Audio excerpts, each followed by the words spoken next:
podcast of Second Chance Coaching. My name is Dr. Richard Lewis. If you'd be so kind as to leave me a rating and your feedback, I'd very much appreciate it, as it will help dynamic people such as yourself optimally discover this podcast and add it to their library of favorite podcasts.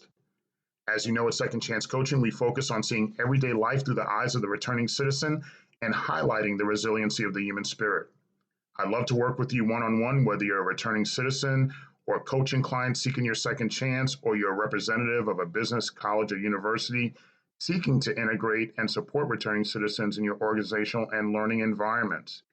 Please feel free to contact me via email at richard@secondchancecoaching.com or via Instagram at @DrRichardLewis. I want to start off today's podcast episode by welcoming all our new listeners here and overseas to Second Chance Coaching. We have new overseas listeners from the country of India, and I want to say welcome. And we also want to express our most heartfelt prayers, as we know that COVID-19 is spreading rapidly in your country, and we pray that this pandemic season for you ends sooner than later. We stand with you, we pray for you, and we hold firm on the faith that this will end soon. It's a difficult transition from such a somber note, but we will attempt to do so. This past weekend, I had the joy of seeing dear family while they were in town here in South Florida, and I certainly don't need to tell you the joy that is involved in spending time with family. I want to say I love all of you guys very much, and it was such a joy to see you. Thank you for coming. Also, I want to thank all of you in the listening audience for your continued support of the Nnamdi Richard Lewis Memorial Scholarship. I am humbled and honored by the tremendous outpouring of love and support for the scholarship. Your love and your generosity will make the difference in a college student's life and academic journey, all inspired in love by Nnamdi's name. On behalf of myself, my family, and the students who will benefit from this love and support, I say thank you. Thank you very much. Well, this week concludes the spring term at the college I work at, and everything is coming down like a perfect storm. Classes are finishing up. I'm grading assignments and projects. I'm also monitoring enrollment for our upcoming summer and fall terms for our bachelor's programs. I'm also in the midst of tutoring students and working on their dissertation and theses, graduate theses. I'm also working with coaching clients as well. Oh, but for 1 minute, if I could take another moment to be a proud papa, I want to send a great big shout out and congratulations to my dear daughter, Julian, who this week will be graduating with her master's degree in curriculum and instruction. I am so proud of you, as you've put in the work, you've maintained the focus, and now you get to celebrate your accomplishment. Due to COVID, there are no spectators allowed to your graduation ceremony, but I'll certainly be watching in live stream. And I will see you on Father's Day weekend. I love you always, baby girl. I'm so happy for you. Congratulations. Okay, that's a lot going on in this season. There's so much going on, and we have to fit all of it in the time we all have every single day. And no matter what's going on, we all still have 24 hours in a given day. And it's up to us to maximize and optimize that time. When I was incarcerated and was settled into the facility that I spent the majority of my confinement, one of the routines was that we had a weekly meeting of our housing unit. One of the phrases that I would always hear, that always stuck in my mind, stuck with me, was to do your time, but do not let the time do you. So let me say that again. Do your time, but do not let the time do you. Being incarcerated and separated from family and loved ones is not fun, obviously. And your mind can easily take you away into a negative place or a negative mindset. But the phrase from that housing unit meeting really resonated with me. And it made me say I was going to make the best of my time. I was going to do my time and optimize my second chance when I got home. And I believe I'm continuing to do that on my reentry journey. One of the ways to optimize one's time is to find and perfect your daily routine. When I was incarcerated, I would wake up, do my morning prayers, eat breakfast, work my morning assignment as a teaching assistant, have lunch, work my afternoon assignment in the printing press, have dinner, watch television, or read numerous books I had. And this is something I did pretty much every single weekday. And based on the books I had plenty of Tom Clancy novels, business management books, and fiction books, nonfiction books, books on computers, motivational coaching books, so much stuff, so many books I had. And on the weekends, I would attend mass, and biweekly, mom would come to visit. And I would repeat the weekend and the weekday routine, not only to be successful in doing my time, but I was really planting the seeds for my successful reentry. So even now, as we come to the present day at the end of this academic term, there's so much going on. But even in the reentry journey, you have to do the time. Just like I had to do the time being away, I got to do the time while I'm here now. And whether you're on a reentry journey or on your own journey, you always have to do the time. When I teach classes, I always speak and utilize the tangible example of time management. And I always write the number 24 on the board. And I say 24 hours is what we all have in a day. So let's start with that.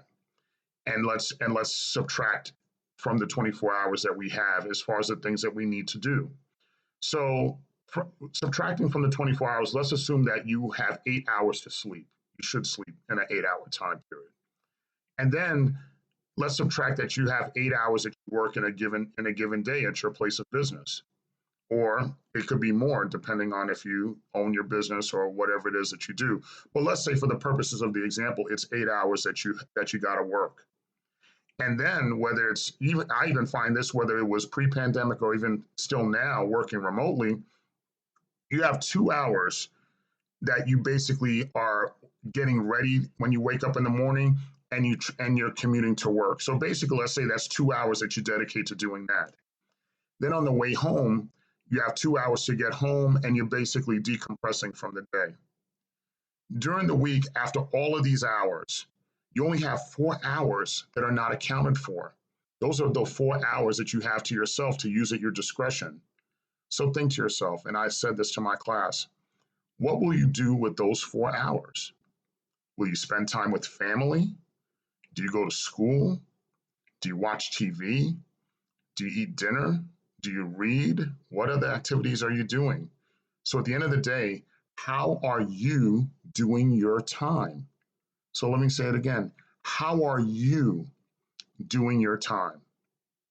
After my mom passed, I had to do my time of living on my own. Of course, I would go to bereavement counseling. I increased my exercise routine. I was teaching my night classes. For TV, I even cut the cable TV because it was just way too expensive. And I just went with streaming services. And then every night I would have a different theme night to keep my mind occupied. Maybe Friday night would be movie night. I would maybe in the middle of the week, if there was a special at a local bar, I would have a night to have food and drinks with different friends. On Monday night, I would go to the food trucks in downtown Hollywood in Young Circle. This is pre-pandemic. They would have those on Monday nights, so I would go there once a week. I would certainly keep up with my reading. And I was really trying to make the most of my 4 discretionary hours that I had per weekday. And of course, on the weekend, the beach was must weekend programming, of course. Since the onset of the pandemic, I'm now going on my 15th consecutive month, 1-5, working from home. And I've adjusted my time to working remotely, doing new exercise routines, certainly still have theme nights, different theme nights. And of course, since we couldn't really get together with people in restaurants, I would be making more phone calls and exchanging more texts with family, friends, and loved ones. But ultimately, the success to optimizing your time management and the success I had in optimizing my time management was to balance my daily routine and for you to balance your daily routine. Use your smartphone to schedule everything, even preparation and drive times. I use my smartphone to even program in my breaks during the day. So when I want to get up and move around and really get my blood circulating, to take away from screen time, not look at the screen all the time, I use my smartphone to schedule everything.